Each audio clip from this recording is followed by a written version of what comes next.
시와 찬송과 신령한 노래들로 서로 화답하며 너희의 마음으로 주께 노래하며 찬송하며. 신령한 노래 오늘 말씀 제목으로 삼았습니다. 지금 우리 미디어들이 너무 많잖아요. 그냥 전통적인 미디어, TV, 라디오, 거기다가 요즘에는 인터넷에 유튜브, 여러 가지 미디어 이 통로들이 있어서 정말 거기서 흘러나오는 셀 수 없는 노래들이 너무너무 많습니다. 너무너무 많습니다. 오늘날 현대의 그 감각의 유행에 맞는 그 정말 자극적인 히트송들도 있고 그렇습니다. 그런데 이 세상에서 나오는 히트송이라는 거, 유명한 일명 대박을 터뜨리는 여러 가지 노래들이 결국은 얼마간의 시간이 흐르면 그냥 흘러간 옛 노래가 돼버려요. 옛 노래가. 그리고 또 새로운 곡들이 또 우후죽순으로 막 등장을 합니다. 수많은 노래들이 이 땅에 있습니다. 수많은 노래.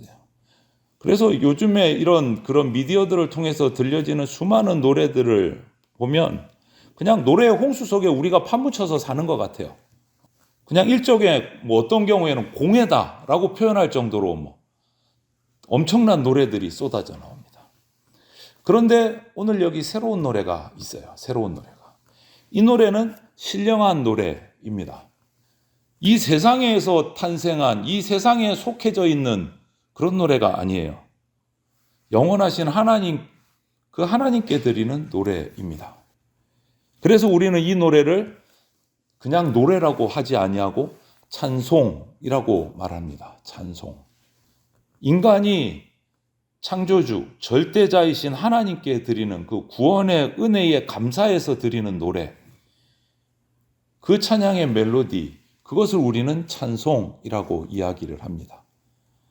그래서 오늘 그 찬송이 어떤 모습인지, 우리가 그 찬송을 어떻게 대해야 하는지 한번 오늘 한 절 말씀, 에베소서 말씀을 가지고 우리가 살펴보려고 합니다. 먼저 이 찬송이라는 거 누가 불러야 될까요? 찬송, 신령한 노래, 찬송 누가 불러야 하나? 세상의 모든 사람들이 부르면 좋겠지만 그렇습니까? 아니잖아요. 오늘 어떤 또 미디어 유튜브에서 지나가다가 알고리즘에 걸려서 한 유튜브를 잠시 봤어요. 흥미진진해서 여성 하시는 분이 나와서 댓글을 올라온 편지들을 읽어주면서 한 30대를 넘어선 30대 중반의 여성이 편지를 보냈어요. 나는 이런 배우자를 원합니다. 그런데 이 배우자를 소개하기 위한 게 아니고 이 여성 MC가 하는 말이 이런 사람은 절대 시집 못 갑니다. 이거를 말하려고 그 스펙을 얘기를 해주는데 쫙 읽어줘요. 무슨 아버지는 사업을 하시고 내가 물려받았고 좋아. 인간의 눈으로 볼 때는 좋아요. 잘 나가더라고. 근데 중간에 신앙생활을 합니다. 배우자도 신앙생활을 하는 남자를 찾습니다. 그러더니 갑자기 펜으로 빨간 밑줄을 이것 때문에 시집 못 가 이러더라고요. 교회 다니는 사람을 찾습니다. 이것 때문에 시집 못 가. 신앙생활은 이렇게 하면 안 된대. 강요하면 안 된대. 이것 때문에 시집 못 가. 하필이면 오늘 또 원규하고 하빈이가 왔네. 큰일 났네. 어떡하니 너희들. 세상은 그렇게 본다는 거예요. 교회 다니는 사람 시집장가 못 가는 조건에 그게 들어가 있어. 세상에. 요즘 세상이 그래요. 많은 사람들이 하나님을 찬양하는 노래를 부르면 좋겠지만 오히려 거부감을 가져요. 우리가 부르는 찬송을 보면 그런데 하나님은 천군 천사 천지 만물 온 백성에게 세세토록 찬송받으시기에 합당한 분이다. 이렇게 노래한단 말이에요. 세상과 찬송의 내용이 정반대예요. 그러면 이 찬송을 누가 부르나? 세상은 당연히 안 부르려고 그럴 거고 천지 만물, 천군 천사도 자기 방법을 가지고 하나님을 찬송한다고 하는데 그러면 이 땅에서는 이 찬송을 누가 불러야 되나? 딱 한 부류밖에 없어요. 하나님의 자녀들이요. 그리스도인인 저와 여러분들이 불러야 돼요. 찬송은 억지로 불러지는 게 아니에요. 우리가 하나님의 자녀다라면 찬송은 당연히 나와요. 그 조건들이 뭐냐? 하나는 하나님으로부터 구원의 은혜를 경험한 정말 감격했을 때 찬송이 자연스럽게 나와요. 자연스럽게. 구원의 감격을 내가 체험했을 때, 예수님께서 나를 위해 십자가에 고난당하시고 죽어주셨다. 이것이 정말 내 사건으로, 나에게 주신 사건으로 확 다가와서 믿어질 때 그 사람의 입술에서는 찬송이 터집니다. 또 두 번째는 하나님께 정말 제대로 예배하고 싶어서 어떻게 예배해야 될까? 내가 정말 제대로 예배 한번 드리고 싶다. 이런 마음이 간절한 사람의 입술에서 찬송이 나옵니다. 형식적인 예배가 아니고 하나님께 정말 내가 영광을 돌려드리고 싶은데, 그래서 막 발버둥을 치는 사람에게 찬송이 나옵니다. 오늘도 살아계셔서 내 삶을 주장하시는 그 하나님께 찬송을 돌려드릴 수가 있어요. 정말 예배드리고 싶을 때. 그리고 하나님의 은혜를 경험했을 때 우리 가운데는 찬송이 나옵니다. 그냥 사소한 일상 속에서도 이것도 하나님이 은혜 주셨구나, 이런 것들이 하나하나 느껴질 때, 정말 실제적으로 느껴질 때, 사소한 것 하나부터, 그런 사람의 삶 속에서는 입에 찬송이 붙어 있어요. 우리도 사소한 일상 속에서 하나님의 은혜를 경험해야 됩니다. 그냥 무심하게 넘어가지 마시고 그때 입술에서 찬송이 나올 수밖에 없어요. 그리고 성령 충만했을 때 찬송이 나옵니다. 성경에 기록되어 있는 성령의 9가지 열매를 맺고 하나님의 거룩하신 이름을 찬양하는 그런 자세가 딱 갖춰지는 거예요. 성령의 열매가 맺혀지면 계속 신령한 노래가 나오는 거예요. 여러분, 이렇게 하나님께 찬송하는 사람은 구속받은 사람, 바로 저와 여러분들이에요. 우리가 받은 은혜를 그냥 실제로 느끼지 못하고 무감각하게 지나가니까 우리 입에서 찬송이 안 나오는 거예요. 여러분, 이 땅에서 신령한 노래를 부를 사람, 이 노래의 찬송의 주체는 바로 저와 여러분들 그리스도인입니다. 그래서 우리 입에서 찬송이 그냥 한 번 부르고 말 것이 아니라 계속 이어져야 돼요. 하지만 성도라고 하는데, 그리스도인이라고 하는데, 나는 교회 다닌다고 하는데 찬송이 안 나오고 이어지지 않는 사람들이 있어요. 안타깝게도 그런 분들은 그 믿음 어딘가 조금 병이 들어있다라는 거예요. 찬송이 듣기 싫어. 찬송이 계속 나오는데 껄끄러워. 그것은 내 믿음, 신앙 가운데 어딘가 지금 정상적이지 않고 병든 부분이 있다라는 반증이에요. 어딘가 문제가 있는 거예요. 그리스도인인데 찬송이 없는 사람은 믿음이 없는 사람입니다. 믿음이 죽어가는 사람이고, 믿음이 병든 사람이고, 성령 충만하지 못한 사람이고, 그리스도인이라고 하지만 세상과 동행하는 사람이에요. 찬송에서 그 증상들이 나타나는 거예요. 여러분 각자의 삶을 한번 되돌아보십시오. 내 삶 속에 찬송이 얼마나 자리 잡고 있는가. 내가 부르는 찬송이든 듣는 찬송이든 고백하는 찬송이든, 여러분 우리가 계속 이어지는, 그냥 공예배단만 부르는 그런 찬송이 아니고 일상의 삶 속에서도 찬송이 생활화되기 위해서 우리에게는 정말 바른 자세가 필요해요. 신앙인으로서. 근데 그 문제들을 보면 이래요. 신비주의자들의 찬송이 좀 문제가 돼요. 이 불건전한 이 신비주의자들은 일명 우리는 이제 속된 말로 영파 막 이래요. 막 기도원만 쫓아다니시는 분들. 성경은 읽고 묵상하지 않으면서 기도로 뭔가 다 끝장낼 것 같이 막 달려드시는 분들. 이런 분들의 찬양이나 어떤 그런 잘못된 신비주의적인 찬양을 보면 공통점이 있어요. 그게 뭐냐면 찬양이 전부 다 빨라. 빠른 찬양이 잘못된 거 아닙니다. 빠른 찬양도 있고 늦은 찬양도 있어요. 그런데 이런 분들의 공통점은 주로 찬양이 빨라. 그리고 한 군데를 계속 10번이고 20번이고 거기만 계속 반복을 해. 결국은 뭡니까? 스스로를 흥분을 시켜요. 그걸 가지고 흥분을 시켜. 하나님께 영광 돌리는 게 아니라 자기 흥분제, 각성제를 만들어요. 여러분, 찬송은 결코 우리 인간 도취시키는 도구가 아니에요. 세뇌시키고 막 이런 도구가 아니에요, 찬송은. 빠른 찬양이든 늦은 찬양이든 찬송은 하나님의 거룩함을 찬양하는 도구예요. 나를 흥분시키고 나를 어떤 도취시키는 그런 도구가 아니다라는 거예요. 찬송을 그런데 그렇게 사용하는 부류들이 있어요. 잘못된 찬송입니다. 바른 자세가 아니에요. 찬송의 바른 자세가 아닙니다. 또 믿음 없이 부르는 찬송이 문제가 될 수 있어요. 이런 분들의 찬송을 보면 음악적인 요소는 정말 최고입니다. 그런데 신앙적인 입장에서 보면 아무것도 아닌 그냥 노래예요. 찬송이 아니고 노래를 하시는 분들이 계세요. 그거 문제예요. 찬송은 음악입니다. 그래서 음악인 이상 어떤 음악적인 기본적인 요소는 들어가 있어야 됩니다. 들어가 있어야 돼요. 그런데 그것보다 먼저 있어야 할 것은 그 찬송 속에 믿음이 밑바탕에 깔려 있어야 돼요.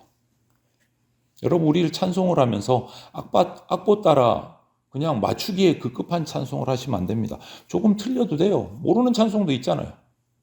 하지만 중요한 것은 그 찬송의 멜로디와 가사들을 통해서 내 믿음이 고백되는 찬송을 부르셔야 돼요. 고백되는 찬송을 부르셔야 돼요. 그래야 노래가 아니고 찬송이 됩니다. 노래가 아니고 찬송이 됩니다. 미디어 얘기를 종종 해서 좀 식상할 수도 있는데 실명은 안 되겠지만 여성 찬양 가수 중에 일반 가요계로 나가서 인정을 받는 여성 가수가 한 명 있어요.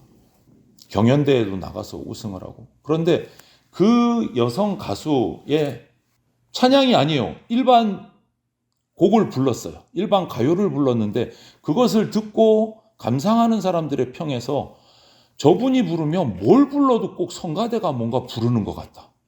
하늘문이 열리는 것 같다. 찬양도 아니에요. 그냥 일반 가요를 불렀는데 저분이 부르면 뭔가 꼭 성가대가 부르는 것 같은 느낌이 든다. 라고 고백을 하는 거예요. 공통적으로. 뭘까요? 사람은 영적인 존재예요, 여러분. 영적인 존재예요. 부르는 사람의 믿음이 깔려 있으면 그 영적인 울림이 공감이 돼요. 여러분, 우리는 노래를 부르면 안 되고 찬송을 불러야 됩니다. 그러려면 믿음이 깔려 있어야 돼요. 그래야 바른 자세로 하나님을 찬송하는 사람이 됩니다. 예배 시간에 우리가 찬송을 이렇게 몇 곡씩 찬양을 하는데 단순히 그냥 예배 순서 중에 있는 어떤 순서 이렇게 생각하시면 안 돼요. 내 정말 열정적인 하나님을 향한 뜨거운 가슴을 열고 하나님을 찬양하는 믿음이 깔려져 있는 찬양이 돼야 돼요. 어떤 분은 그래요. 딴 거 할 때는 다 가만히 계시다가 설교 때만 눈을 반짝반짝 뜨시는 경우가 있어요. 우리 교회 아니고 그런 분들이 계세요. 찬송할 때는 나는 노래 잘 못 부르니까 그냥 대충 넘어가요. 목사님 설교할 때만 눈이 반짝반짝. 좋은 예배 자세 아닙니다. 찬송할 때는 찬송할 때로, 기도할 때는 기도할 때, 말씀 때는 말씀 때 주시는 은혜가 각각 있어요. 여러분, 그거 하나하나를 놓치시면 안 돼요. 그래서 우리가 내 영혼을 영과 진리로 활짝 열고 하나님 앞에서 뜨겁게 믿음으로 찬양하셔야 돼요. 우리가 세상에 사는 날, 아니 천국에 가서 하나님 앞에서 함께 사는 날 계속 우리 찬양은 이어져요. 여러분, 요한계시록을 보세요. 찬양은 천국 가서도 계속되는 게 찬양이에요. 우리가 이렇게 하나님을 찬송하는 생활을 계속하면 여러분 유익이 있습니다. 이 땅에서도 유익이 있어요. 그게 뭐냐? 이 땅에서 내가 이런 찬양을 하면 믿음으로 끊임없이 찬양의 삶을 살면 하나님이 그 영광을 받아주십니다. 우리가 찬송할 때.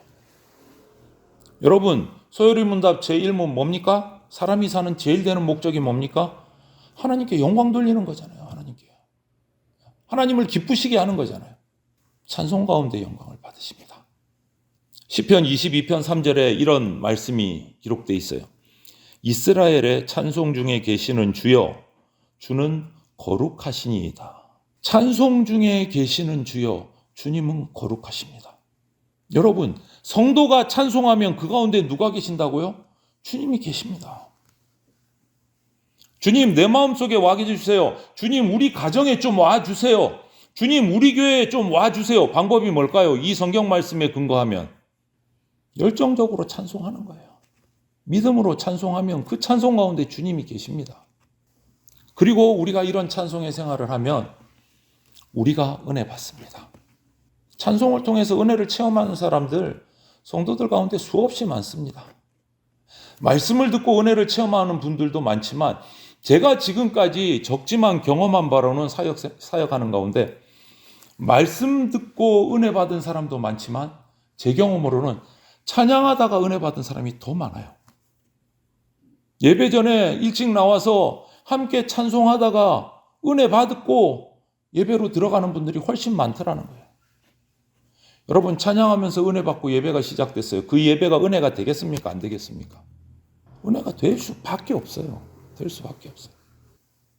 여러분, 찬송을 통해서 제사함의 확신도 받고 구원의 확신도 가지게 되고 그 은혜를 가지고 다시 결단하고 감격하고 삶을 살아나가게 돼요.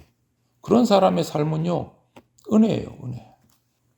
찬송은 슬픈 자한테 위로가 되고 죄인들에게는 회개할 마음도 주고 두려움에 떨고 있는 사람에게는 담대함도 줍니다. 찬송이. 그리고 세상에 빠져서 집착하고 있는 자들에게 찬송은요, 천국으로 시선을 바꾸는 용기를 줍니다. 이 세상에서 좀 내가 경쟁 가운데서 조금 손을 넣으면 나는 그냥 다 망할 거야. 벌벌벌 떠는 사람이 찬송 가운데 은혜를 얻습니다. 새로운 삶의 길을 찾습니다. 여러분, 찬송을 우리는 주로 많은 우리 선배 목사님들 뭐라고 합니까? 곡조 있는 기도다. 이렇게 말씀들 하셨잖아요. 우리가 이 곡조 있는 기도 찬송을 날마다 해야 돼요. 그때 하나님께 영광 돌리고 나는 은혜 받고 일거양득이잖아요. 그리고 또 하나요. 양득이 아니에요. 삼득이에요. 내가 찬양을 하면 이웃에게 전도가 됩니다. 찬송은 하나님의 이름을 증거하는 입술의 고백이에요. 입술의 고백. 히브리서 13장 15절 말씀처럼 믿음으로 부르는 찬송. 그냥 주문처럼 외우는 찬송이 아니고 내가 감격해서 부르는 찬송은요. 주변 사람들을 이유 없이 우리는 알지만 그 사람들은 이유 없이 감동 먹습니다. 알지 못하고 감동 먹습니다. 내 믿음이 깔린 찬송을 들으면. 옛날 영국의 부흥을 일으킨 그 요한 웨슬로 목사님이 대서양을 건너다가 풍랑을 만났어요. 배에서. 어떻게 될지 모르는 이 극한의 상황에서 그 당시에 경건한 예배를 드리는 것으로 유명한 모라비안 성도들이 풍랑 가운데 흔들리는 배에서 서로 손을 잡고 둘러앉아서 찬양을 시작을 했어요. 그 찬양 소리를 들은 이 요한 웨슬로 목사님이 구원의 감격을 그 찬양 가운데서 경험을 한 거예요. 자기는 그 속에 들어가 있지도 않으면서 옆에서 들은 것만으로 풍랑 속에서 찬양을 듣고 감격을 하는 거예요. 여러분, 이런 일이 지금 우리 가운데도 있습니다. 지금 우리 가운데. 그래서 한 기독교 방송국은 24시간 찬양과 말씀을 계속 송출하는 라디오 방송국도 있어요. 우리는 듣지 못하지만 단파, 멀리 가는, 음질은 그다지 좋지 않지만 북한까지도 가는 단파 방송을 24시간 말씀과 찬양을 때리는 기독교 라디오 방송국도 있어요. 왜 그렇습니까? 그 찬양을 통해서 주님의 사랑이 복음이 흘러가기 때문에. 여러분, 우리도 신령한 노래를 부릅시다.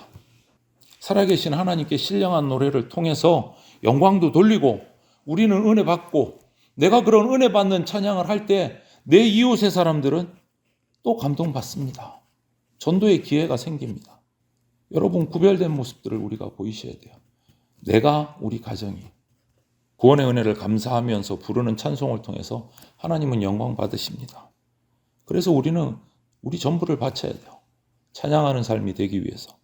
세상 노래에 흔들리지 말고 거기에 빠지지 말고 신령한 노래로 내가 변화되고 또 변화시키는 삶을 우리가 살아갈 수 있게 되기를 주님의 이름으로 축원을 드립니다. 아멘.